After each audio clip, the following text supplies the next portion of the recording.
Thomas Edison, Agatha Christie, Rosa Parks. 3 noms, 3 histoires, 3 parcours et personnalités totalement différentes. Et pourtant, ces 3 personnes sont rassemblées par 2 points communs. Le premier point commun, c'est que chacune d'entre elles est un symbole de réussite, que ce soit dans le domaine scientifique, littéraire ou social. Chacune de ces personnes ont gagné leur place au panthéon des grands hommes et femmes qui ont façonné notre civilisation. Leur deuxième point commun, aucune de ces 3 personnes n'est allée à l'école. Non, excusez-moi. À peine ai-je déjà commencé que déjà je me trompe. Non, Thomas Edison est allé à l'école pendant pas moins de 3 mois. Nul doute que c'est pendant ces 3 mois de formation intensive qu'il a mis au point les merveilles de technologie qui ont révolutionné le monde d'aujourd'hui. Maxime a cité Marie Curie. Je vous inviterai à vous référencer à son mari, Pierre Curie, qui lui non plus n'est allé ni au collège ni au lycée. Oui, si je monte aujourd'hui sur l'estrade, c'est pour exprimer ma gratitude envers l'éducation nationale, cette grande et belle institution à laquelle j'ai donné, non sans réticence, je suis bien forcé de le reconnaître, les 15 premières années de ma vie. Mais oui, l'école, quelle belle institution!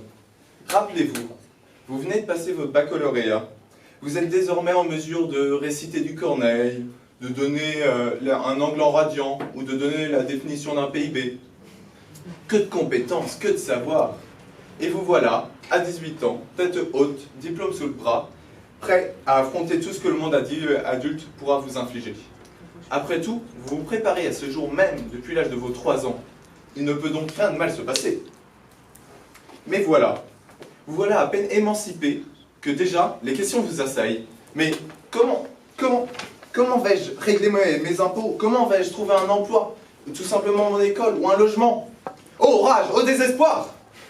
Ça ne faisait pas partie du programme d'éducation civique. Ne vous méprenez pas. Si vous saviez quoi faire en sortant du baccalauréat, ce n'est pas grâce à votre école.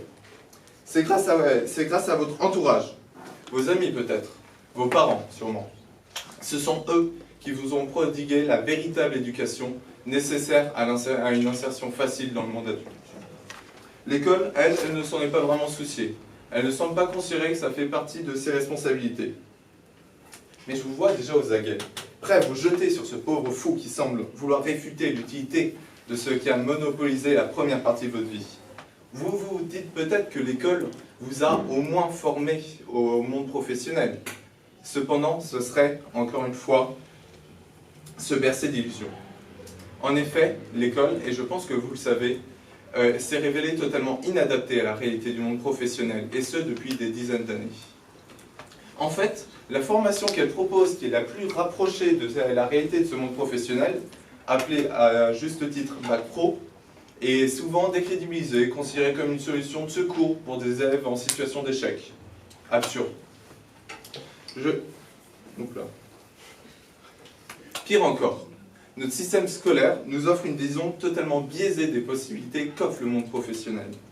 Alors que les parcours scientifiques et économiques sont mis en avant comme les voies d'or pour trouver facilement un emploi et réussir sa vie professionnelle, les voies littéraires, artistiques ou l'artisanat sont souvent reléguées à un second rang, considérées comme des solutions un petit peu dangereuses, un petit peu risquées.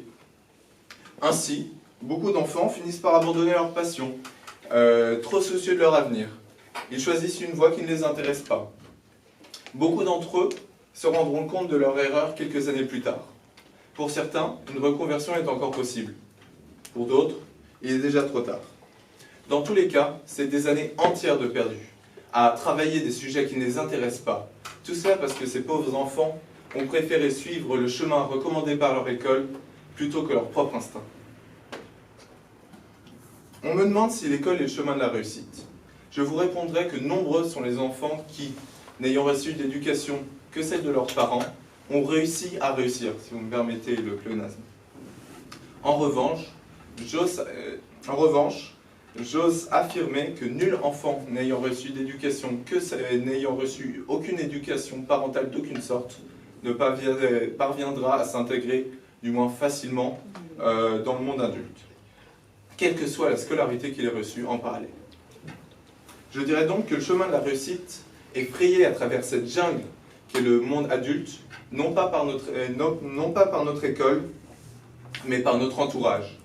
C'est un chemin abrupt, plus pour certains que pour d'autres malheureusement. Cependant, il est pour beaucoup d'entre nous praticable. L'école dans tout ça, l'école c'est tout au mieux une paire de chaussures. Si vous avez la chance d'en avoir de bonne facture, elles vous simplifieront grandement le voyage. Cependant, elles ne sont pas indispensables, bien au contraire. Pour certaines personnes, il sera peut-être même plus simple de se déchausser pour, au final, parvenir à leur destination.